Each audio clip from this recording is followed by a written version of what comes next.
Ramia Mazé is a dear friend that was a professor in Aalto University for some years, so she lived in Finland.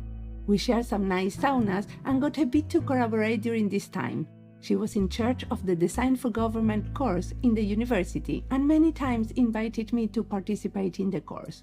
Now she is a professor in the Design School for Social Innovation and Sustainability at London College of Communication in United Kingdom since September 2020. I always admire her work and her precise comments on others' work. She knows how to give good feedback and she listens with care. Also, our interests have always collided. She has been involved in design for policy and projects related to design in the public sector. That has been my area of work for the last 6 years. This is why this interview is one of the first one I do for this series of interviews in English. I think, Mariana, that another very interesting feature of Ramia's work is that she is unapologetically feminist, situated and very reflexive, but not in a non-conversational way. Because, as you said, Ramia is a very good listener. My name is Andrea Botero. My name is Mariana Salgado. This is Diseño and Diáspora.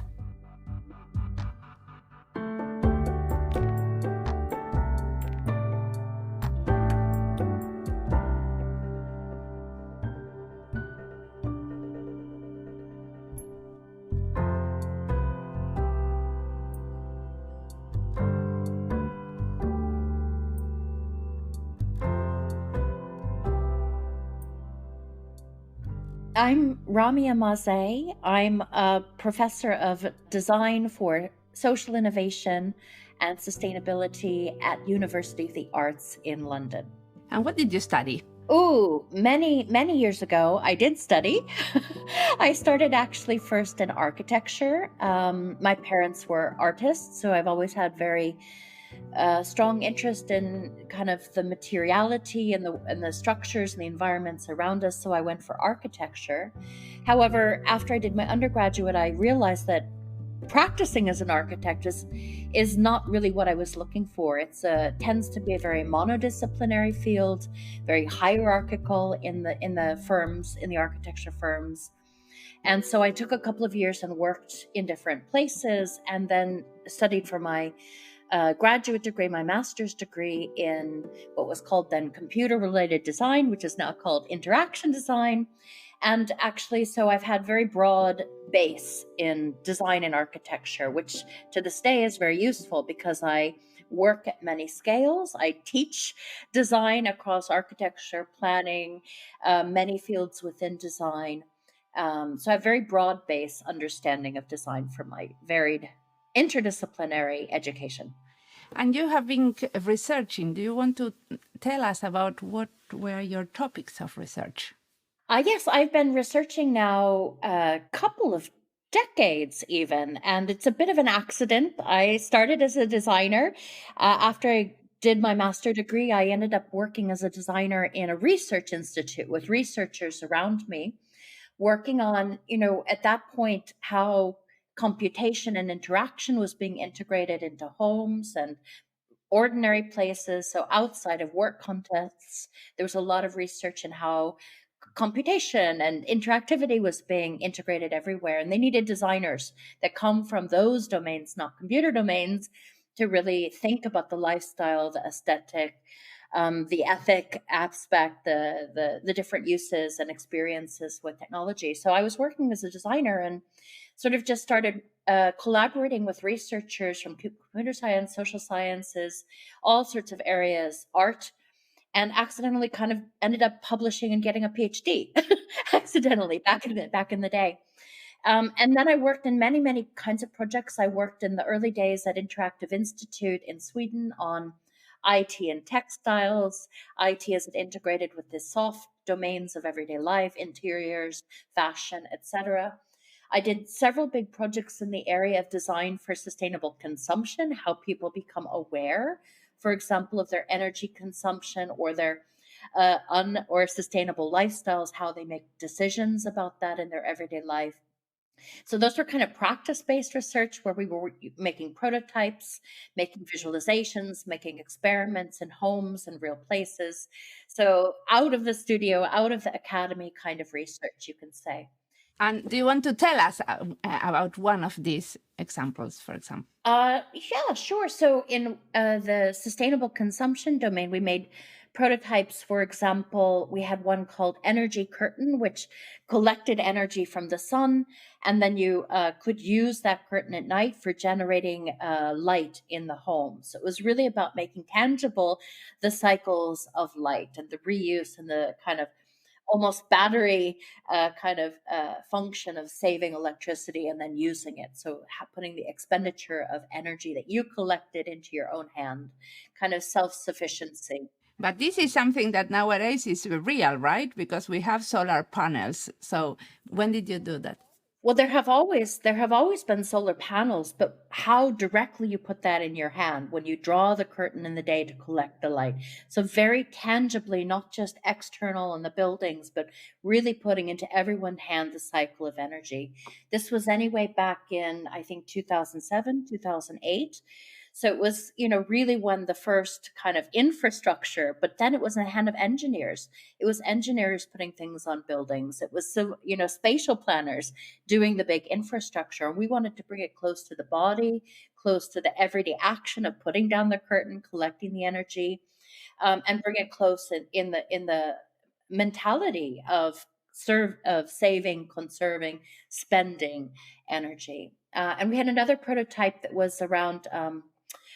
Which was about developing different scenarios, energy futures, so a bit more bigger thinking, but still tangible through prototypes. We demonstrated very, very different, even conflicting energy futures, some that were about fighting and unrest around limited energy, some that were around downsizing and degrowth.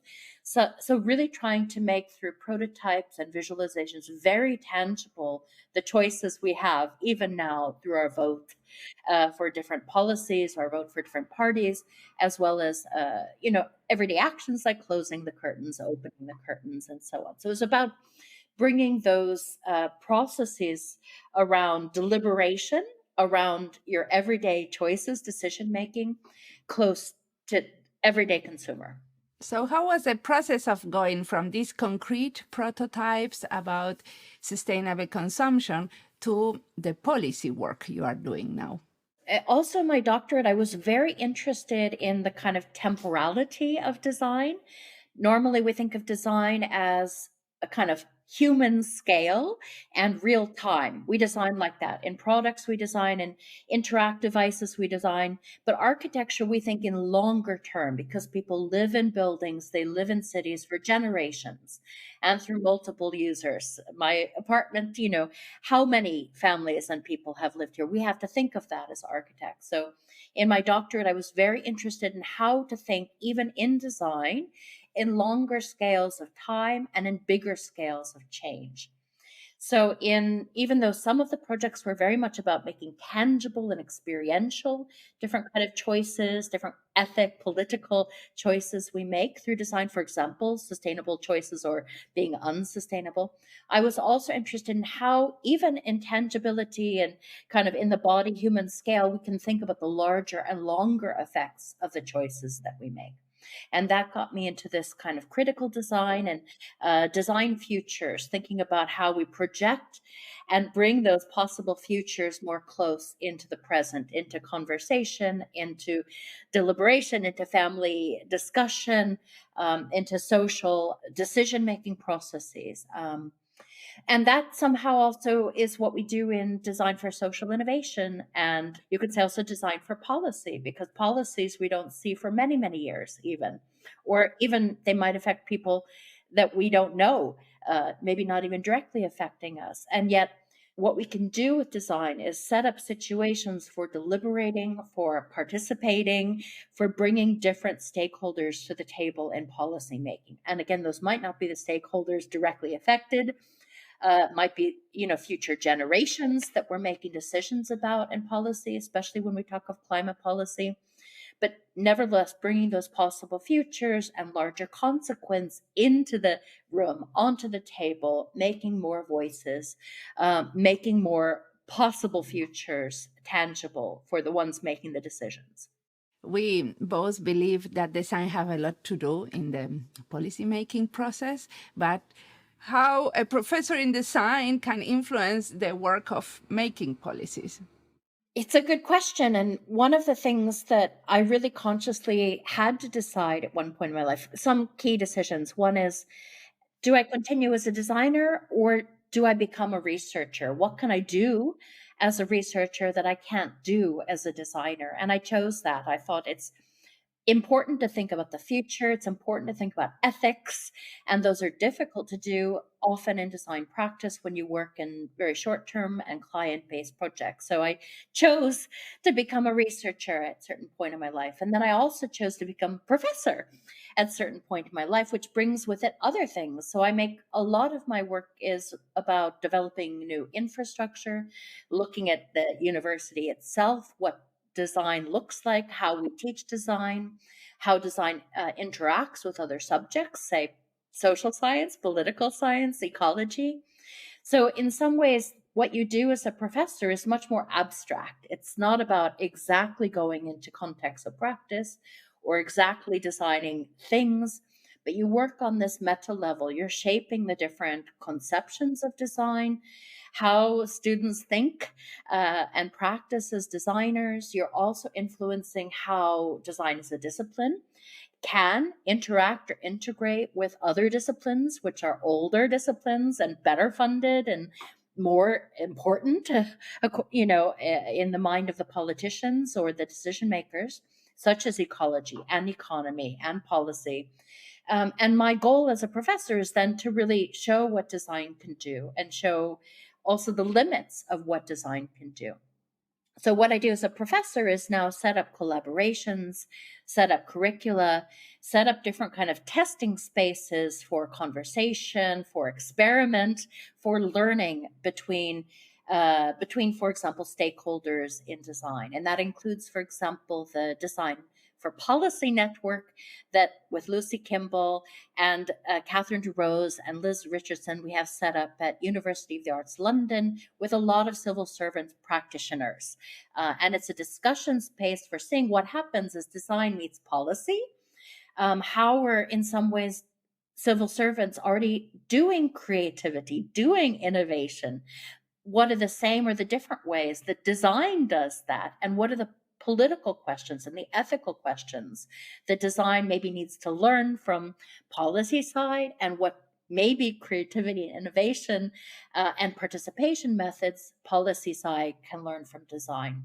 So it's a lot about setting up these discussion spaces, which will spin off courses, spin off experimental projects, spin off new practices and processes on both sides. How do you think that connects to also this earlier work you were doing with sustainability?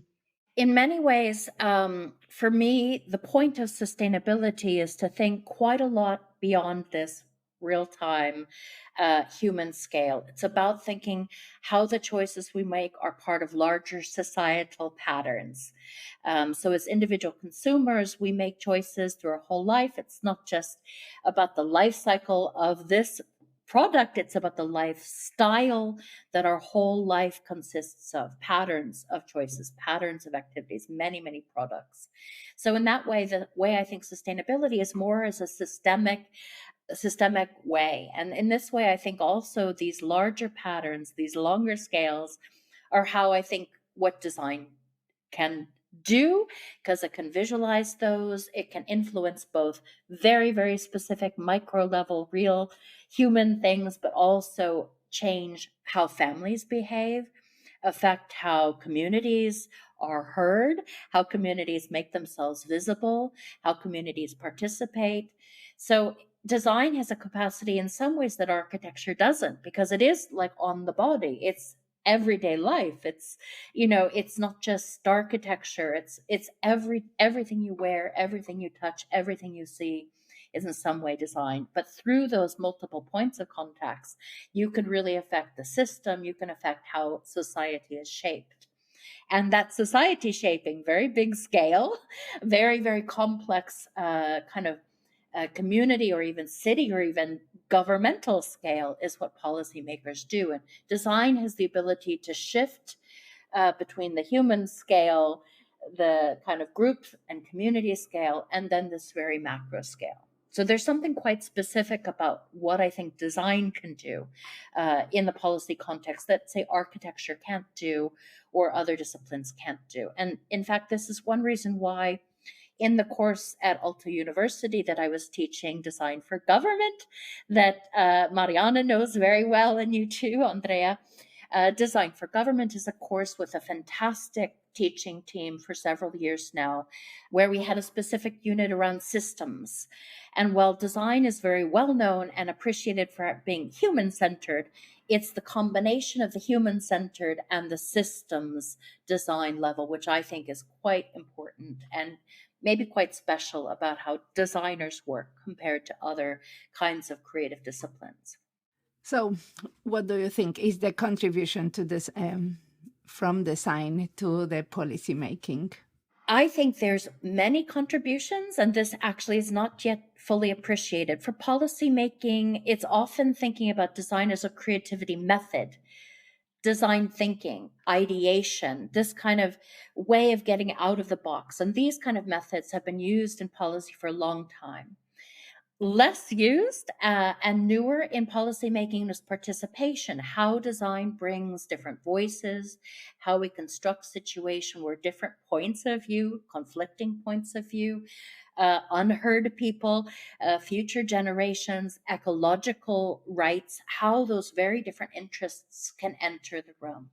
And there are, even beyond this, participatory design and design thinking, many other kinds of designs which are becoming recognized. For example, service design. When you come to deliver services, you have to do that well. You have to reach the people for whom the services are intended. So there's different kinds of design disciplines which are useful in different moments and in different arenas in the policy process. So some in the, really strategic policy making stage, all the way down to the very concrete design of touch points, design of services, design of interactions with citizens. And then in between, how do you involve different points of view? At the policy stage, how are youth considered in climate policy? And then down to the very concrete stage, how do accessibility concerns come into the touchpoint design? So participation is for me all the way through. And again, so I come to the conclusion that it's not one message that design can bring to policy making. It's to actually show many different ways in which design can be useful at all through the policy making and at the different scales.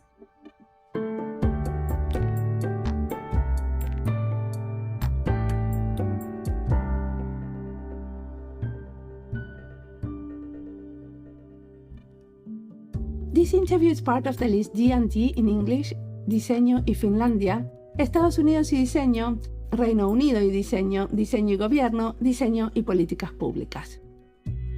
When Ramia thinks about her own role as researcher, she poses herself with the question of what we can do to set situations for deliberating and participating. She says that her role is to show what design can do and the limits. She sets up collaborations, curricula, and testing spaces for learning about policies, especially the role of design in the making and implementation of policies. This goes in line with my daily work as designer in the ministry. I work in the Ministry of the Interior and as always summarize my work as designing participations, because basically what I do is to co-design with my colleagues who to involve in which moment of the process and with what method. Sometimes we work on strategies, action plans, or even the revision of a law. To create any of these documents, we need always to think who are we not considering that could be relevant for our work? Who should be part of the debate? Who do we need to get advice from? In which form? For me, it has always been super good to collaborate with design researchers because it gives me the time to reflect on my work, to write together, to think about how do I want to do what I do, understanding also the limit of the work, as Ramia said. working as a designer in the public sector gives little possibility to write on what we do. We are usually in a hurry and we have a lot of work, so collaboration with researchers is always welcome and a space for a pause and thinking. This interview is a step towards continue this collaboration with Ramia, one which started many years ago and when she was living nearby, but I'm sure it will continue even though we have a bit more geographical distance now. Let's now continue listening to Ramia.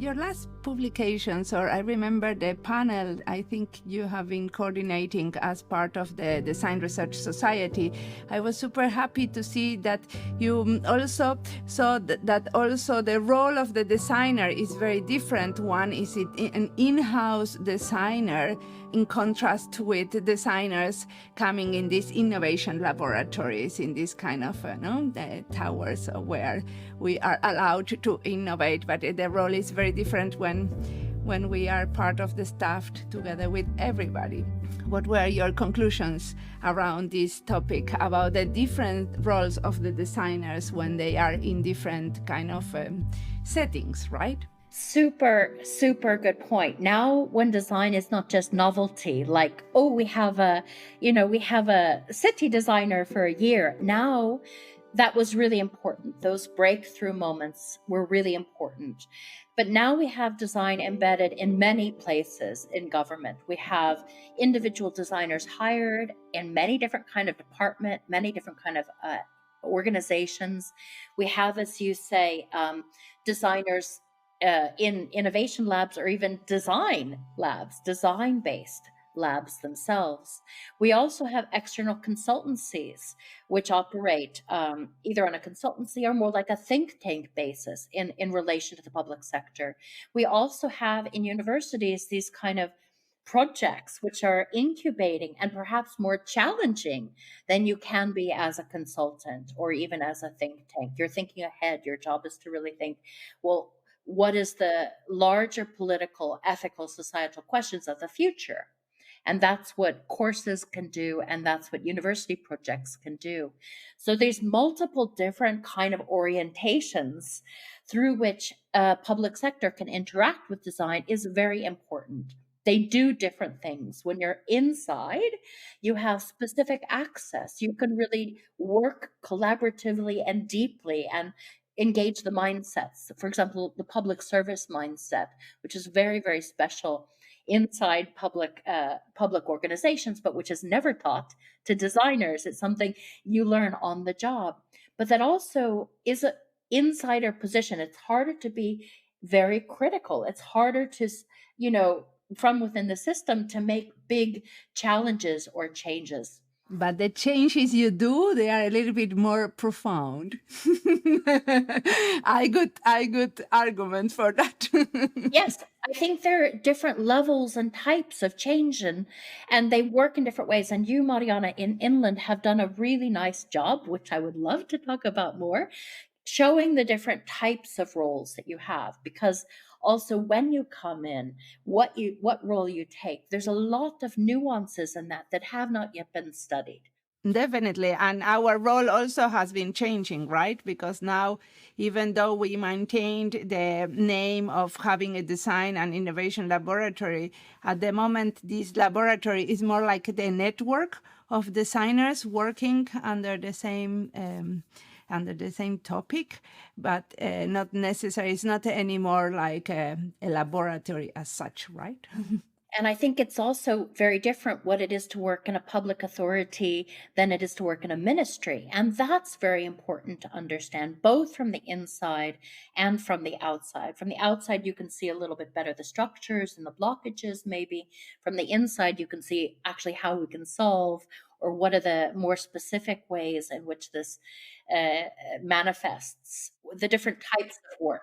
Well, in fact, like most of the public agencies, they are much more, the designers working there, they are involved in the implementation and not so much in the molding of the public policy.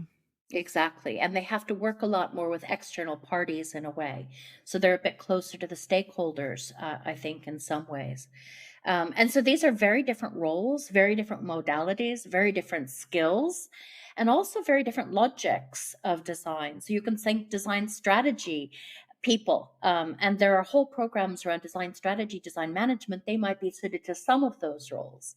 But then you have product and interaction designers suited to other parts and pieces of the public sector and other roles within that. And I think it's not that there's one role or one perfect solution, but that I think it's very good that we're seeing many ways in which designers have and design organizations have kind of infiltrated or found places. And now what I think we need to do in academia is to study that. What are the advantages and disadvantages? What are the skills and competencies that Welcome. Yes, exactly. Exactly. And these skills and competencies, this sensitivity to roles is not something we have taught in design education. We have been teaching people decades and decades and decades to be highly expert individual practitioners who can start their own business, or more T-shaped designers that can work in consultancies. But now we've seen in the last 10 years, the consultancies are being bought by different companies, either management companies, or they're being folded into healthcare industry. And these are different roles of designers, different competencies that they have not been trained for in undergraduate and graduate education. Now, when designers are going to government in these very different places, we have not trained them for that. So this is also what we need to do in university is think, well, what are the extra sensitivities? What are the extra also learning to learn, because it's natural that we all learn to learn on the job. So how do we teach that to designers along with the very specific technical, material, aesthetic capabilities, or the business capabilities or collaboration capabilities that comes with the T-shaped designers? What are the extra, more reflexive, more ethical, public responsibility kind of aspects that we need? And also, I think certain things from public and political science, which is more important in public sector than necessarily working in private sector, where economy and law, for example, is perhaps more in focus. So there are different additional nuances or additional skills, competencies that designers need nowadays.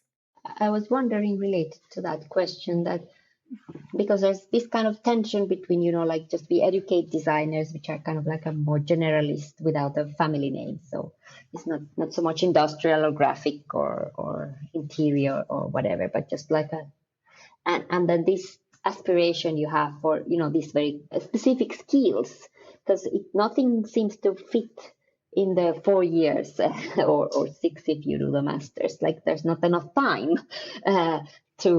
is there a need for a core or not? How do you see it now that you have to reflect on this? It's a good question. For one thing, I would say I'm very glad that there are different kinds of universities and academies. I think that's very important. I think design is not one thing. It's different in different parts of the world. It has different epistemologies. It has different cultures. In fact, I'm quite interested in the boundaries of design. Andrea, new frontiers in design, where design is not design. It's, for example, in certain places, I think material culture is very close to design. I also think that many of the critical designers or more challenging political designers don't call themselves designers. They've straddled that boundary. And scholars also look at how design looks different in different countries. So, for example, in India, Pakistan, there are different cultures of making. There are different modes of material and aesthetic practice. Same thing in other countries. There's not a word for design in any African language. So design looks different in different places. And I think that's very important. So there's not one core and there's not one set of peripheries or frontiers. And I think it's very good that there's a place for design as a private academy, a place for design in a technical university, a place for design near humanities. And this is the case now. It's very, very diverse where design programs find themselves in the university. And that is extremely different than architecture. So in Sweden, for example, architecture is taught in mostly technical universities, and there's maybe 4 major universities that have architecture. Design exists in at least 19 universities. In product area, very engineering oriented, in humanities, in very art oriented, in very kind of innovation business oriented, design in 19 universities. Very, very different than architecture, which has a very stable set of core and peripheral skills and competencies, and good and bad sides of both of that. But at least recognizing that design looks different in different places mean that educators can make more specific choices. They don't have to fulfill this very preset kind of conditions. We can actually say, well, what can design do best here? How does it best interact with these kind of disciplines in this kind of region, in this kind of culture? And I think that's good. In a way, design is shallow, or it can change itself very quickly. It adapts very quickly, which makes it hard to capture, makes it hard to communicate. But on the other hand, it makes it potentially more sensitive to the conditions, to the disciplinary arrangements, to the societal and local needs. In that case, then core would look very different in different places. And I think it potentially needs to as well. That was not a very precise answer. But I do agree with the idea that there's a core and periphery. I do think that's important. It's not that design can be everything, but very shallow everything. I think we do need a core. But whether that core is materiality, whether that core is technology, whether that core is communication, participation, that already looks very different depending which institution and which culture and which societal need there is. I have the feeling that also at the end, the time that you are in the university helps you to understand yourself better in order to understand these capabilities that you want to develop and then offer, right? Because it's not by chance that I am working in what I'm doing, right? It depends a lot on understanding yourself and where you could be more useful at the end. Indeed. And I think this is one reason why for me, being interdisciplinary and moving countries actually has been very useful. I found my path that suits me disciplinarily and also institutionally. It's why I would encourage students to study abroad or to study at different institutions or to collaborate with others in and outside of design, because you find yourself, you might shift discipline. You might do an extra subject in medical science or in political theory. I think this is what university and education can offer, is that mobility. It's the frontiers. Not only the frontiers around the discipline, but what you as a human might want to add or cross or combine with design to make yourself most meaningful or most purposeful in your work, or also outside of your work, and the other kind of commitments you might have in which you use design. This is not something you can do as an architect. Very, very important things you have to learn as an architect so that buildings stand up and do not fall over. There are very good reasons why architecture has a much more set of skills and requirements in terms of education. There are very different concerns for safety, for the forces of physics and gravity that you have to learn as an architect. But design is looser, it's more flexible, it's always changing. And there are good things about that for people that want to find themselves and make themselves meaningful, not necessarily only through the discipline, but through how disciplines can combine and how that discipline might end in very different roles, including government, including community, including also then, medical field. Design is expanding in many, many types of organizations, subjects, and disciplines. So, for the future, what is in your bucket list? Where did you not put your fingers you want to? One thing, I mean, my own bucket list, my own commitment in design, but also what I do as a professor is to take the more political and critical questioning of design. Also, what I do, the kind of activism I do, not as a designer, but in academia, is to say, well, what is it that you claim that design can do? What are the politics of acting as a designer in different situations? Which norms, which sustainabilities or unsustainabilities, which public interest versus profit making interests, which people do you represent, which people do you ignore? So one set of sensitivities and skills I'm extremely committed to is developing this self-critical and political awareness of what design does and what designers do. And that's something that I do across all subjects, from sustainability to design for policy to design always needs to know what futures it's bringing about, whose futures are at stake, whose voices are heard or not in the design that's being either educated or the design that's being done. So that's my personal commitment across subjects and across decades. Okay. So if you want to recommend us what to read about these issues about design for social innovation and design for policies, read or listen, what would you recommend or watch? Here's a very nice book, very small book recently put out on the very artistic publisher called Onomatopoeia. It's a book by Dana Abdullah called Designerly Ways of Knowing. Dana is one of the Decolonizing Design Group, and she's one of my colleagues here at University of the Arts.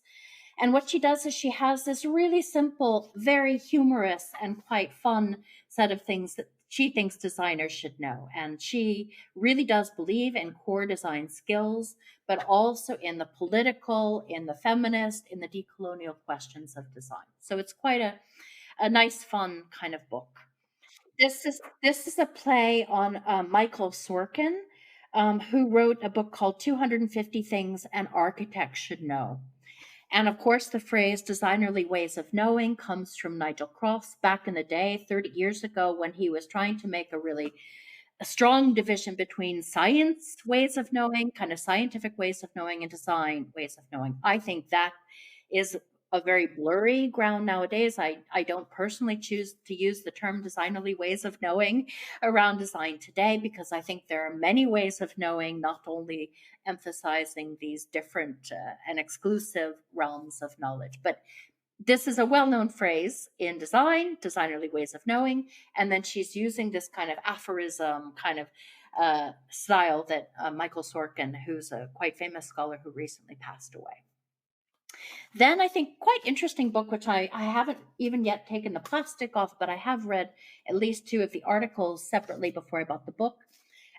Design as Research. It's a book edited by Jesha Just, Katarina Breis, and several Andreas Untertig, colleagues, people that I know based in Germany. And what they're exploring is this continual contested topic about in what ways design is research and in what ways it is not. And how do we see the forms of experimentation, learning, knowledge producing that you do naturally within design as research? And what are the things that, in addition, we need to know or do in order to call ourselves design researchers? So this is quite important for those of us that work with practice-based research and design, because we want to look at the ways in which design and research, theory and practice are combined. There's many books coming now as design is growing and as design is becoming more academic. So this is part of what we do in universities, is develop not just vocational education and design, skill-based design, but research and design, where we look for how it relates to other disciplines. What can I know through design that I can't know through social sciences? What can I know through design that I can't know as a computer scientist? So different modalities of knowledge production, different kinds of knowledge that arise through different disciplines. And this is very important for designers. It finds its place in the university and relates to my last book, which is called Inventing the Social. This is kind of the topic that I would call inventive methods is a kind of a fertile territory between social sciences and design that's been under development for a couple of decades now, where social scientists are really keen to have more tangible impact and more experimentation, more iterative experimentation within their practice. So social scientists who traditionally have done observation and interviews and studied what is in the world are increasingly interested in what if. Let's try it out and see what if it changed, what if we did things differently. And in that, they've been engaging with designers to make experiments, to do more intervention-oriented research, to make prototypes and try them out. So this is a type of research that's really integrating the really important things from social sciences, but also the important things from design. We're finding in between those disciplines what I might call an interdiscipline, which is also the frontiers, the boundaries of design. This is where we can contribute, where we might even take on bits from social sciences in order to know things, know different things, know some things better than what we could do only if we were making things, only if we were designing. What would happen if we also were able to understand the social change, the behavior, the psychology of the things that we design. So this is kind of interesting in parallel as a researcher.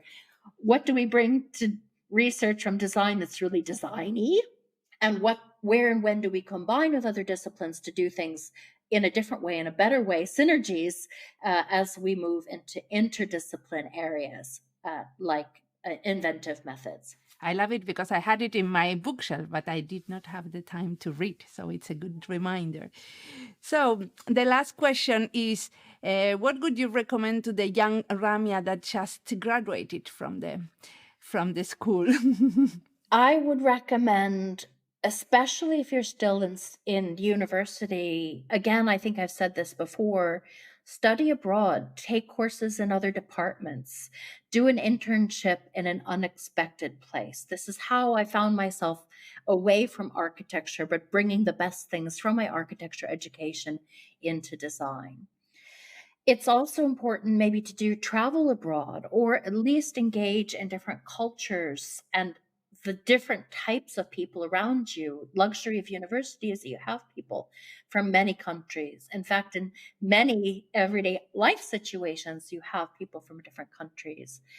Engage, learn about their experiences. Without the word design, you'll learn a lot about other material cultures, other practices of making, other ways through which they express themselves. So again, the frontiers of design are changing, and to be meaningful in society, we need to be listened and open to the things not even called design, not even taught in design school. And these are the kind of future potentials and maybe the future necessities for a designer in the long career, in the 10, 20, 30 years of career ahead of you. What we call design today may be very different than what we call design in 30 years. What we call design in Helsinki or London is going to be very different than what we call design in Nairobi or Caracas. And this is very important because that is the kinds of range of issues, societies, and even ecological and political situations that we need to do sustainable design, to use design in a way that affects society in a better way. Perfect. I think we leave it there. Thank you a lot.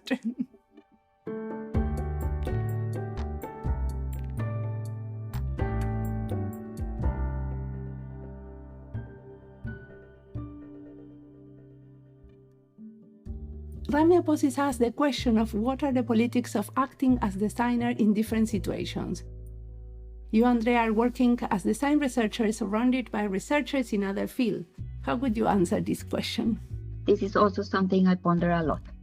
For me, all acts of creation are collective ones, whether we choose to acknowledge them as such or not. I think that will be one of the key politics when acting as designers, no? Whether we go into the work with that acknowledgement and what we choose then to pay attention to nurture, and what we ignore, what we reckon with. There are many more, but I think that's a good start.